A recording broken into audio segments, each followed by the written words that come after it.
No vídeo de hoje falaremos sobre Konrad Hess e sua obra Força Normativa da Constituição. Konrad Hess ele foi um importante jurista alemão na época do pós-guerra.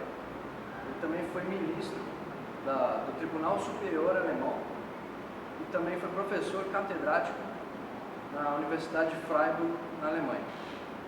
Em sua obra A Força Normativa da Constituição, o Hess vem criticar em especial as teorias de Lassalle. Para mais informações sobre o autor, vai estar na descrição o link do vídeo aula anterior. Então, a obra ela vem criticar o que o Lassalle entende de que a Constituição real ela submete a Constituição jurídica. E isso, para o Hess, é como você negar a natureza da Constituição jurídica, a natureza transformadora da Constituição jurídica. Porque, nesse sentido, ela se tornaria apenas um legitimador da realidade social, e não um transformador. Ao longo de sua obra, ele vai dividir em 3 tópicos para explicar melhor isso. O primeiro tópico a ser desenvolvido é o da coordenação entre a Constituição jurídica e a realidade político-social. Ele vem dizer que a realidade político-social, que é irracional e fluida, ela tem uma relação de coordenação com a Constituição jurídica, com as normas jurídicas, que são racionais e estáticas. Ou seja, a relação causa uma interdependência entre elas, uma relação de coordenação. O segundo tópico é os limites e possibilidades da Constituição. Ele vem falar sobre uma importante expressão, ele vem falar é a vontade da Constituição. Esse termo ele veio para designar aquilo que o constituinte, o legislador constituinte, pôs como norma. Né? Ou seja, a força normativa de uma Constituição, ela vem da sua pretensão de ser eficaz. Ou seja, a gente não pode confundir dos meios que ela vai utilizar para tornar as normas eficazes. E sim que ela tem uma pretensão, ela pretende ser eficaz. Com isso, a vontade da Constituição, tem-se a vontade da Constituição. Os atores, né, da realidade constitucional, eles devem ter uma vontade de cumprir aquilo que o legislador constituinte previu na Constituição. E indo para o terceiro tópico, ele fala dos pressupostos de eficácia.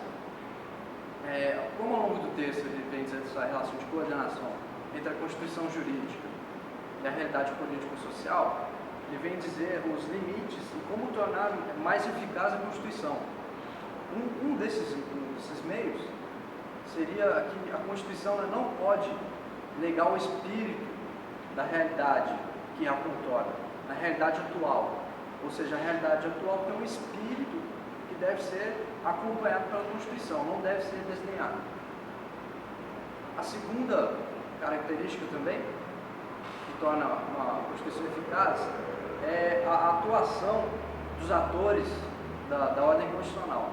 Os atores constitucionais, eles devem ter a vontade, né, eles devem seguir o que foi posto pelo legislador constituinte, como foi dito anteriormente, né?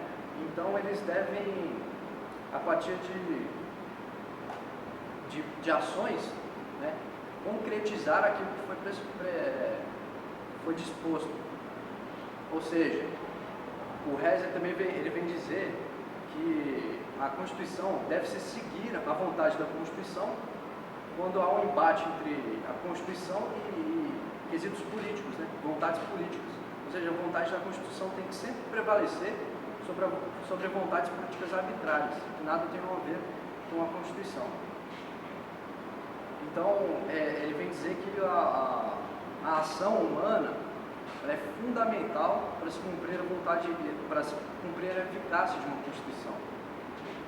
E, evidentemente, como a realidade social ela é fluida, deverá se haver